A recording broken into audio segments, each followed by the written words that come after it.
May have heard of Larry Summers. He's been talked about a lot in terms of the Epstein files, but you might not have heard of his wife, Lisa New, or Lisa New.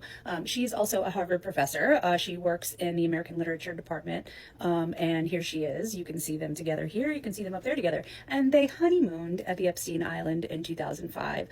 Some of her email exchanges have also been recently released, and I would say they're pretty concerning and perhaps not as disturbing and groundbreaking as Larry's emails, but they do raise some questions, and I want to get into it. So the first thing is Lolita.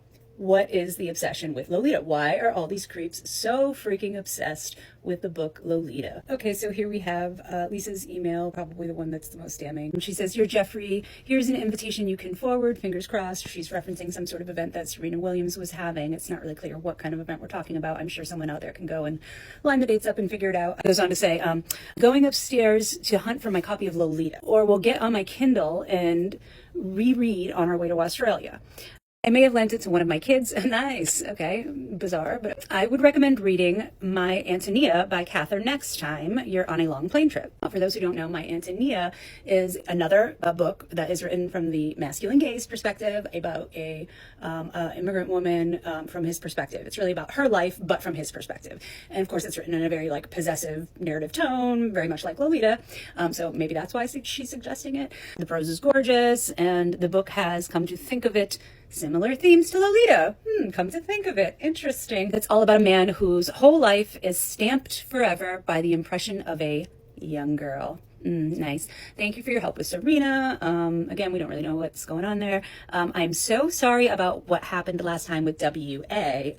We know W.A. has got to mean Woody Allen. We don't know what she's referencing, but it's got to mean Woody Allen.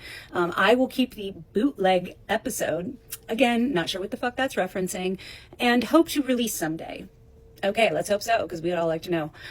It's so good, and he was so kind to read the poem with me, and you were so kind to make it happen. Lovely. Okay, now let's get into Woody Allen, okay? Because this is the whole thing with these people, right? Birds of a feather flock together. So she references Woody Allen in her email. We all know Woody Allen is a creep. He's always been a creep, long time creep. It's no surprise he's coming out in the emails at all, or that he has connections to Epstein at all. Here we see him with Sunyi when she was much younger as a child, with Mia and her adoptive siblings, and Woody's there. And then here we have him giving her a nice little, I don't know, family-friendly kiss, I guess, on the cheek when she looks to be a teenager of some type, maybe age. Obviously, he was never her stepfather, but clearly in the father role, actual biological father role to her adoptive siblings. So very strange, very bizarre. I can't remember all of the exact precise details of how this bizarre relationship unfolded, but it did unfold when she was very young, and it started when she was very young, and he most definitely was grooming her at a very young age, and their relationship unfolded at a very young age, and he really took her under, his wings, so to speak, and really she was never to really be, seen with anybody after that. She's kind of always with him. That's kind of the thing. It just doesn't seem like she really got to have much of a life outside of Woody Allen. So that's kind of that situation. So you can see the parallels there with Lolita. It's kind of like this, idea that, we got to like tame and claim, right?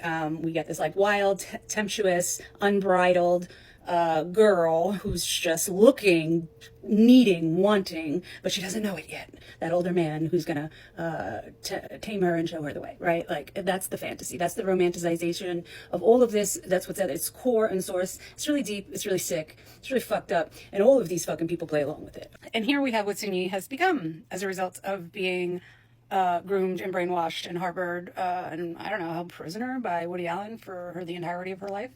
She's out here, sending emails off to Epstein back in 2016 defending Anthony Weiner, whatever the fuck his name was, after he was caught schmexting with a 15-year-old. I mean, she's up here saying, "I also thought it was disgusting what the 15-year-old did to him. I hate women who take advantage of guys, and she is definitely one of them. She knew exactly what she was doing and how vulnerable Wiener was, and she reeled him in like fish to bait. It's also laughable when she says in her letter that she is putting it out there to help him. How does it help him? It only humiliates him. We know his excuse that he has a sickness. What is her excuse for being a despicable and disgusting person who preys on the weak? We know he's sick, but she's also sick to have done this to him. So manipulative on her part. She should be ashamed of herself. Wow. Wow. I mean, if I ever heard some victim blaming, I think that's it right there. And to hear it coming from a woman who is quite literally groomed by a man that was like 3 times her age, who was the ex-husband of her adoptive mother. Sick. It's all very sick. And it is very a la Lolita. Just think about it. Very, very a la Lolita. She's the vixen. She's the temptress. She's the one who's luring him in, right? It's her fault. It's not Wiener's fault. Wiener has a sickness. He has a sickness. She's the bad one. She's the one who's preying on weak men, right? You following? It all goes back to the same storyline, that same narrative that we see in Lolita. So this is it, the original Lolita, written in 1955 by Russian novelist Vladimir Nabakov. Now, this wasn't his only book that he wrote, by the way, about creepy older men and young girl relationships. He had other titles that were about similar things. So don't just think, oh, what a masterful piece about criminal, psychological, obsessive mind. Like, we've never seen anything like that. That's why we love it so much. No.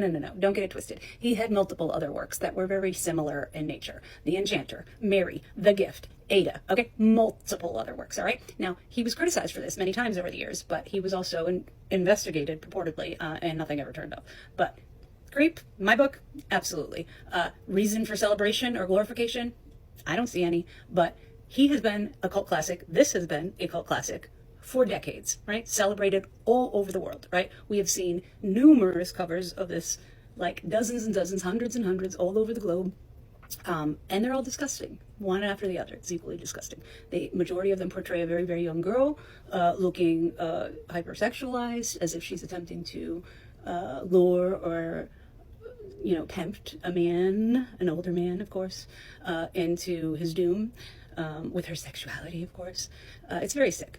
So let's take a look at some of those, okay? So these are just like all of the many, many different covers. And as you can see, they all portray the young girl as being the aggressor, one, right? 2, the one who is driving the bus in this show, right? So it's clearly not the older man. It's clearly her that's driving the bus. And 3, she's obviously asking for it, right? Isn't that what all of these pictures tell us? She's asking for it. So there's something about all of the imagery that that has come out of Lolita and the story, including this bottom one here, which was the one that was made for the motion picture that was released in 1962. So within just 7 years of this novel being written, they were making a movie. Okay, so anyway, moving on. So you get the idea. You could pause the page and do a little close up on all of these if you really want to, but you can see we're looking at some pretty, what would otherwise be considered rather explicit material, right? I just want to show you the blow up of the film poster that they used in 1962. This is a 12-year-old girl, guys. Let's not forget. 12-year-old. 12. Okay, 12. Is that ringing a bell? 12. We had to redo it again because one time wasn't enough, so we had to remake it. Of course, this has derived into a huge subculture that has just gone on and on and on since then and will not fucking die. I admit, I was vulnerable and susceptible to this culture when I was younger in the 90s. My screen tag name when I was a kid used to be Lola and Lolita. Cringe. Okay, I'm older now. I'm wiser now. I've learned. I know better. But here's what's still going on, folks. Here we are. We're still in this little nymphette substyles, literal Lolita. You can go on Pinterest and put this all together. You could put this whole look together. You can find many, many Pinterest boards of how to put together the Lolita look. This is like a thing, and it's still a thing, and it's still going, and it just will not die.